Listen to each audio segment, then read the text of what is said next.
The रॅशनलिस्ट मूव्हमेंटमध्ये आपले स्वागत आहे.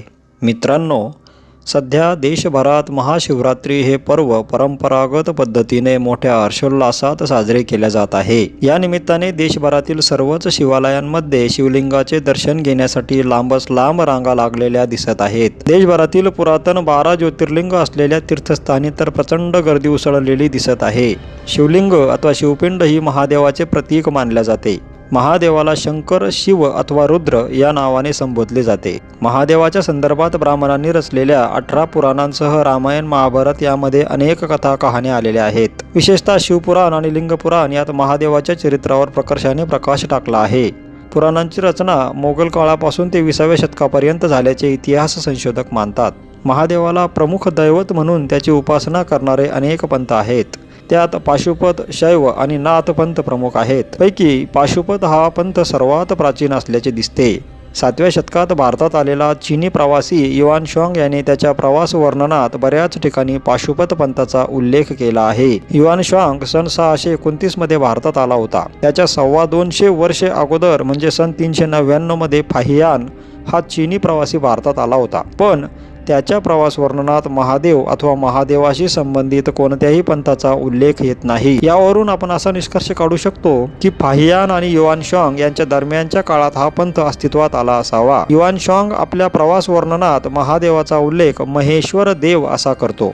आपल्या प्रवासादरम्यान तो जेव्हा वाराणसीला आला तेव्हा तेथील महेश्वर देव आणि पाशुपत पंथीय अनुयायांचे वर्णन तो पुढील प्रमाणे करतो. अधिकतर लोग विरुद्ध धर्मावलंबी है, बौद्ध धर्म के अनुयायी बहुत थोड़े हैं, सबके सब सम्मितीय पंथानुसार हीनयान बौद्ध धर्म के अनुयायी है, महेश्वर की आराधना करते हैं, कुछ अपने बालों को मुंडा डालते हैं और कुछ बालों को बांधकर जटा बनाते हैं तथा वस्त्र त्याग करके दिगंबर रहते हैं और शरीर में भस्म का लेप करते हैं. ये बड़े तपस्वी होते हैं तथा बड़े कठिन कठिन साधनों से जन्म मृत्यु के बंधन से छूटने का प्रयत्न करते हैं. महेश्वर देव की मूर्ति 100 फीट से कुछ कम ऊंची तांबे की बनी हुई है. इसका स्वरूप गंभीर और प्रभावशाली है तथा यह सजीव सी विदित होती है. या वर्णनावरून आपल्या हे लक्षात आले असेल की बुद्ध धम्माच्या हियान शाखेतूनच महेश्वर देव अर्थात महादेव या दैवताची आणि त्याच्याशी संबंधित पंथाची निर्मिती झाली आहे. हियान पंथातील महेश्वर देव या अर्हत पदाला प्राप्त झालेल्या भिक्खूचे अनुयायीच पुढे चालून पाशुपत म्हणून ओळखले जाऊ लागले असे या प्रवास वर्णनातून स्पष्ट होते. तसेच युआन शांगच्या काळापर्यंत तरी महेश्वर देव अर्थात महादेवाच्या मूर्तीचेच पूजन होत होते. त्याच्या लिंगाची पूजा तोपर्यंत सुरू झालेली नव्हती. अगदी 11व्या शतकात भारतात आलेला पर्शियन प्रवासी अल-बरुनी यानेही आपल्या प्रवास वर्णनात महादेवाच्या मूर्तीपूजेचे वर्णन केले आहे. याचा अर्थ तोपर्यंत ही लिंगपूजा अस्तित्वात नसावी. या अर्हत महेश्वर देवच्या परिनिर्वाणानंतर त्याची जी समाधी अथवा चैत्य बांधण्यात आले त्या चैत्याच्या लघुरूपाचेच रूपांतर पुढे चालून महादेवाच्या पिंडीत झाल्याचे दिसते. बुद्ध धम्माच्या अस्तानंतर देशभरातील हजारो चैत्यांचा ताबा पाशुपत पंथीयांनी घेतला असावा आणि त्या चैत्यांचे शिवपिंडीत रूपांतर केले गेले असावे असा निष्कर्ष यातून काढता येतो. नुकताच ज्याचा उल्लेख केला तो अल-बरुनी हा गझनीच्या महमुदासोबत भारतात आला होता आणि गझनीच्या महमुदाने सौराष्ट्रातील सोमनाथ महादेवाचे मंदिर लुटल्याचे इतिहासात नमूद आहे. त्यानंतर अनेकदा हे मंदिर मुस्लिम आक्रमकांकडून पाडण्यात आले आणि वारंवार हिंदू राजांनी त्याचा जीर्णोद्धार केला. पण सन 1705 मध्ये मुघल बादशाह औरंगजेब याने उद्ध्वस्त केल्यापासून ते भारतीय स्वातंत्र्यापर्यंत हे मंदिर त्याच अवस्थेत होते. सध्या अस्तित्वात असलेले मंदिर सन 1951 मध्ये बांधण्यात आले आहे. पंतप्रधान नरेंद्र मोदी यांच्या आदेशान्वये सन 2017 मध्ये IIT गांधीनगर आणि भारतीय पुरातत्व खात्याने या मंदिर परिसरात आधुनिक यंत्रसामग्रीच्या सहाय्याने तपास केला असता या मंदिराच्या गर्भगृहाखाली प्राचीन 3 मजली बुद्धविहार आणि बुद्ध गुफा यांचे अवशेष असल्याचे निदर्शनास आले. याचा अर्थ असा की सोरटी सोमनाथाचे महादेव मंदिर एका बौद्ध विहाराच्या अवशेषांवर उभे असल्याचे सिद्ध होते. मग प्रश्न असा निर्माण होतो की गझनीच्या महमुदाने जे लुटले होते ते महादेवाचे मंदिर होते की बौद्ध महाविहार होता हे नव्याने शोधावे लागेल. ब्राह्मणांनी भारतीय इतिहास कसा कठपुतळीच्या खेळाप्रमाणे आपल्या हाताच्या बोटांवर नाचवला आहे त्याचे हे आणखी एक उदाहरण. उपरोक्त सर्व बाबींतून महादेव हे कॅरेक्टर आणि त्याचे प्रतीक असलेले लिंग अथवा पिंड यांच्या उगमस्थानाचा शोध घेणे अगत्याचे ठरते. अभ्यासाअंती आपण पुढील निष्कर्षापर्यंत पोहोचतो. 1. तथागत बुद्ध हे शोषक धार्मिक कर्मकांडांच्या विरोधात होते. तथागत बुद्धांप्रमाणे महादेवही कर्मकांड विरोधी दैवत आहे. ते अवैदिक दैवत असल्याचे संशोधक मान्य करतात. 2. बौद्ध साहित्यात तथागत बुद्धांना यज्ञविरोधी म्हटले आहे. काही इतिहासकारांच्या मते बुद्धकाळी विविध धार्मिक कर्मकांडांमध्ये मोठ्या प्रमाणात प्राण्यांचा बळी दिला जात असे, ज्यात यज्ञात दिल्या जाणाऱ्या बळींचे प्रमाण प्रचंड होते. त्यामुळे बुद्धाने यज्ञातील पशुहत्येला विरोध केला. वेदांमध्ये महादेवालाही यज्ञविध्वंसक अर्थात यज्ञाचा नाश करणारा असे म्हटले आहे. 3. चक्रवर्ती सम्राट अशोकाने अखंड जंबूद्वीपाच्या विविध भागांत बौद्ध धम्माच्या प्रचार प्रसारासाठी अर्हत पदाला प्राप्त झालेल्या भिक्खू भिक्खिनी आणि महास्थवीरांची नियुक्ती केली होती. त्यातील एका उपदेशकाचे नाव महादेव स्थवीर असे होते. यावरून महादेव या नावाचे उगमस्थान बौद्ध धम्मात असल्याचे दिसून येते. अशा स्थवीरांचे परिनिर्वाण झाल्यानंतर त्यांचे चैत्य अर्थात समाधी बांधण्याची परंपरा बौद्ध धम्मात होती.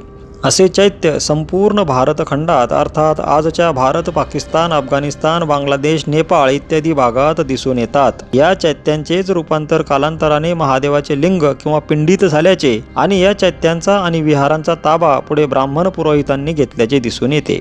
या संदर्भात बुद्धगया येथील बुद्धाच्या महाविहाराचे पुजारी ब्राह्मण आहेत हे वास्तव दर्शक मित्रांनी लक्षात घ्यायला हवे. म्हणजे इतिहासात बुद्ध आणि बुद्ध धम्म यांना नामशेष करण्यासाठी ब्राह्मणांनी किती आणि कोणकोणत्या प्रकारच्या कलाबुती केल्या असतील ते आपल्या लक्षात येईल. 4. महादेव नेहमी डोंगरावर राहत असल्याचे आणि फक्त संकट काळातच तो लोकांपर्यंत पोहोचत असल्याचे वर्णन पुराणातील कथानकात येते.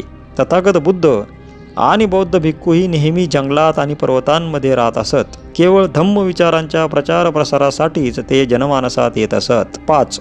पौराणिक कथांनुसार नागाशी महादेवाचे खूप निकटचे नाते दाखवण्यात आले आहे. महादेवाच्या गळ्यात सर्पमाला दाखवली आहे. तथागत बुद्धाच्या अनेक शिल्पांमध्ये त्याचे रक्षक देखील नाग असल्याचे दाखवले आहे. अर्थात या शिल्पांमधील हे मूर्ती स्थापत्य मिथकीय स्वरूपात आहे. ही मिथके उलगडली असता त्यातून नागांचा सत्य इतिहास समजतो आणि सत्य इतिहास हा आहे की नाग जमातीचे लोक बौद्ध धम्माचे मुख्य प्रचारक होते. त्यामुळे त्यांना बुद्ध शिल्पांमध्ये अशा प्रकारे दाखवण्यात आले आहे. गुप्त काळात नागांच्या राज्यांचे उल्लेख येतात. त्यात गणपती नाग हा प्रमुख होता. गुप्त सम्राट समुद्रगुप्त याने त्याचा युद्धात पराभव केला होता. 6. पुराणांमध्ये वर्णन केल्याप्रमाणे महादेव वल्कले परिधान करतो. ही वल्कले परिधान करण्याची पद्धत तथा ध्यानस्थ बसण्याची पद्धत ही तथागत बुद्धाचीच कॉपी पेस्ट असल्याचे स्पष्टपणे दिसते. 7. पौराणिक कथांनुसार महादेव जटाधारी होते, पण सारनाथमध्ये तथागत बुद्धाची जटाधारी मूर्ती सापडली. त्यावरून तथागत बुद्ध हेच खरे जटाधारी होते आणि बुद्ध धम्माच्या पडत्या काळात बुद्धाचे रूपांतर जटाधारी महादेवात करण्यात आल्याचे दिसून येते. अशा प्रकारे पुराणातील काल्पनिक महादेव आणि ऐतिहासिक व्यक्तिमत्व तथागत बुद्ध यांच्यात अनेक बाबतीत असलेले साम्य हेच स्पष्ट करते की महादेवाचे पात्र हे प्रत्यक्ष तथागत बुद्धांना समोर ठेवूनच निर्माण केले आहे. देव हा पाली भाषेतील शब्द आहे ज्याचे नंतर ब्राह्मणीकरण केले गेले आणि तो शब्द वेद पुराणांतील काल्पनिक पात्रांना जोडण्यात आला. बुद्ध धम्मात देव ही पदवी अशा व्यक्तींना देण्यात आली आहे ज्यांनी अर्हत पद प्राप्त केले आहे, जो महान पदावर पोहोचला आहे, जो उच्च स्थानावर पोहोचला आहे. चक्रवर्ती सम्राट अशोकाने आपल्या शिलालेखांमध्ये देव हा शब्द अर्हत पदाला प्राप्त झालेल्या भिक्खूंसाठी वापरला आहे. अर्थात देव म्हणजे अर्हत आणि देवांचा देव महादेव म्हणजे बुद्ध असा अर्थ लावता येतो. याचा अर्थ तथागत बुद्ध हेच खरे महादेव आहेत हे स्पष्ट होते. म्हणून माझी सर्व महादेव भक्तांना विनंती आहे की ब्राह्मणांनी आपल्या स्वार्थासाठी निर्माण केलेल्या महादेवाच्या खोट्या प्रतिमेचे आणि त्याच्या लिंगासारख्या खोट्या प्रतीकांचे पूजन करून शोषक ब्राह्मण धर्माला खतपाणी घालण्याऐवजी जो खरा महादेव आहे त्याला अर्थात तथागत बुद्धाला शरण जाणे बुद्धाच्या विज्ञानवादी, विवेकवादी, बुद्धिप्रामाण्यवादी मार्गाचे अनुसरण करणे हीच जीवनाची खरी सार्थकता ठरेल. या महाशिवरात्रीच्या निमित्ताने सत्य इतिहासाचा शोध आणि त्यातून योग्य तो बोध घेण्याची सद्बुद्धी आपणा सर्वांना प्राप्त हो, हीच अपेक्षा. जय संविधान.